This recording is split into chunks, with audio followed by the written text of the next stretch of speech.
Well, hello to the three sister churches of Southeast Montana. Hey, a couple things I'd like to share with you guys. First of all, I think everybody knows that we have now a third church in our district, Hardin Church. Welcome to the Southeast Montana district. And I want to share with you guys a little bit how that's going to affect schedule from Sabbath to Sabbath and what church is going to look like now with that.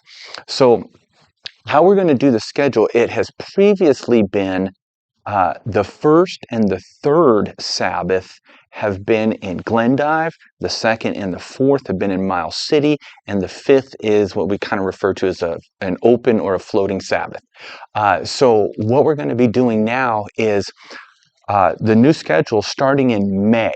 Okay, we're going to be starting this in May. All right, so April I got a lot going on in April with some conferences, but starting in May, the first Sabbath is going to be at Glendive. The second Sabbath is going to be in Miles City. The third Sabbath is going to be in Hardin. And the fourth Sabbath, what we're going to do is we're going to rotate the fourth Sabbath between the three churches each month. So starting in May, it's going to be Glendive's going to have the fourth Sabbath. Then June, Miles City will have the fourth Sabbath. July, Hardin is going to have the fourth Sabbath, and any fifth Sabbath of a month is still going to remain an open or floating Sabbath. So that's what our schedule is going to look like as far as churches and where I'm going to be. And also, another thing I'd like to share with you guys is some of you may already know. If not, here's some more info for you.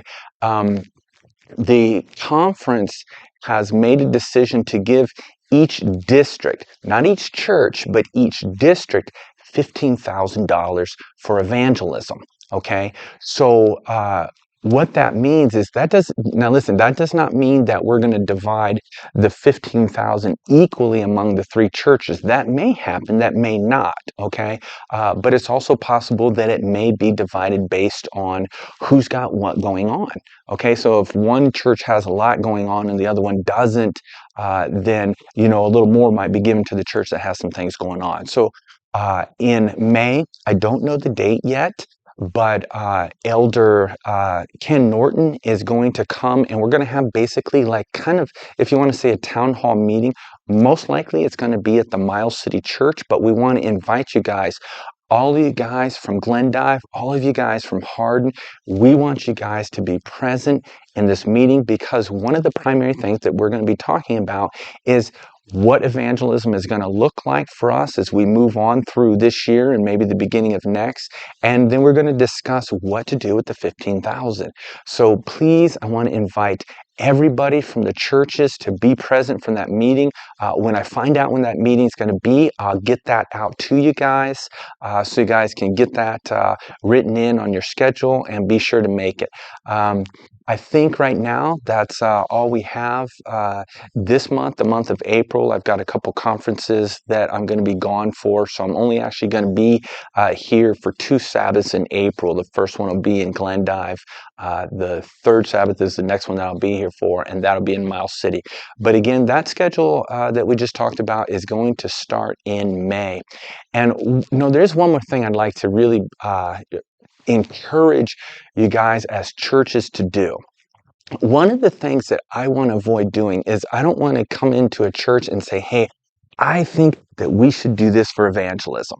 Okay, or I think we should do this to reach out to our community. And the reason why is if you got something that the pastor is excited about, but the church is not necessarily on board with it, if that pastor is called away to another church, another district, whatever, then the church is just going to drop whatever the pastor did.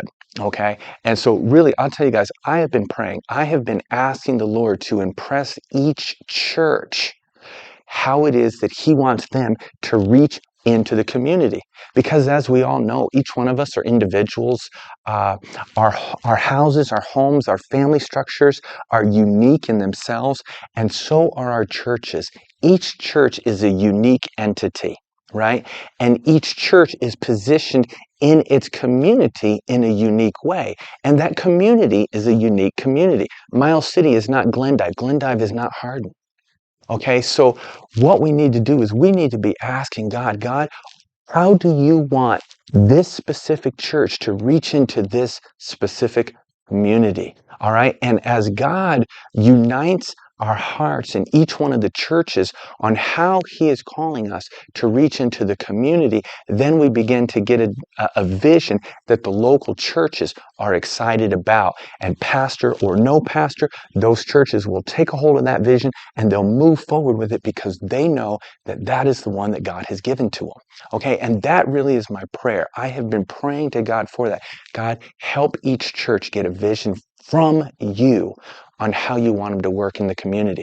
What I would like to do as the churches begin to get a vision is I want to position myself to do what I can to encourage each of the churches, whether that's approach the conference for resources, help, guidance, ideas, whatever that might be, to make sure that the churches are equipped then to be able to go and do what God has called the churches to do.